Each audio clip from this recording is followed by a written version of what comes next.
If you ever wondered what it would be like to wander around in a claymation world, now is your chance. With a sort of Tim Burton, Neil Gaiman type feel, the Midnight Walk puts you in a narrative-driven experience that lasts nearly 5 hours to complete, and yet I played through it in one session because I just couldn't put it down.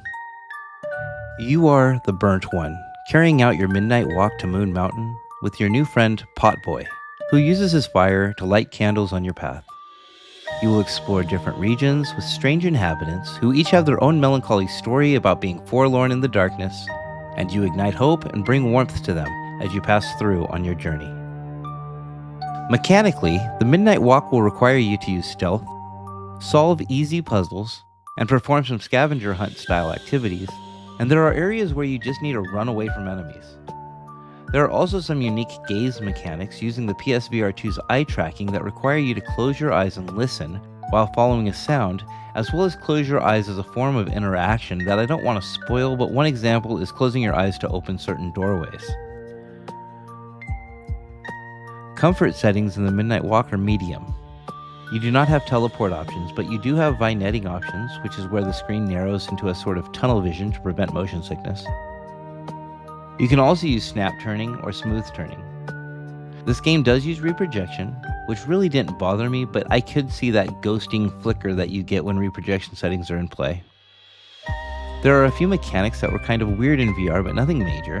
There is a tool that you get where you project a flame and you reload it by holding a lit match to it, but the game kind of limits your movement on the match when you pull the tool out to reload it, which is immersion breaking and feels a bit weird, but you get used to it pretty quick. There are a couple times when I tried to grab something and the whole environment stuttered, which I think is a weird collision issue, but I only remember experiencing it in one place.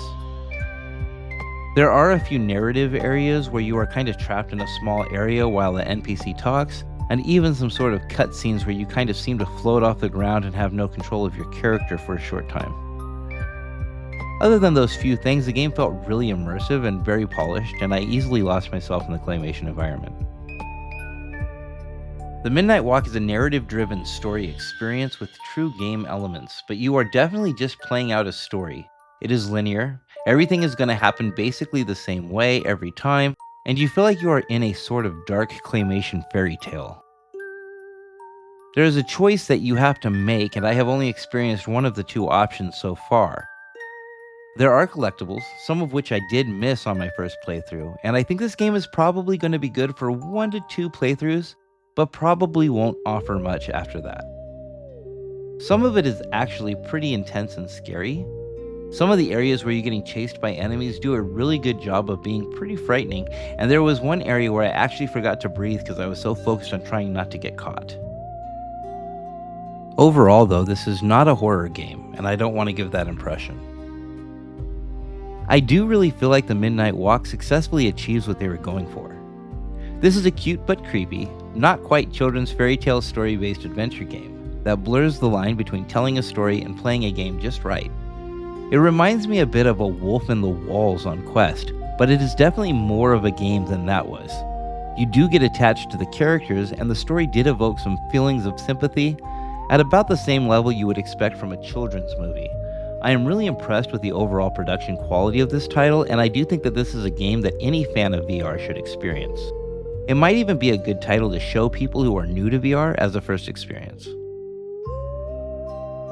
PSVR2 is the way to go with this game in my opinion, or at the very least, I suggest a headset with eye tracking. The gaze tracking elements of the game did enhance the experience quite a bit, and it didn't feel gimmicky. I am sure the game is beautiful on Steam VR as well, but unless you have eye tracking, you are not going to get the full experience in my opinion. The Midnight Walk is $39.99 on the PlayStation Store and $35.99 on the Steam Store right now in US dollars. Thank you guys for watching. Don't forget to like and subscribe, and game on.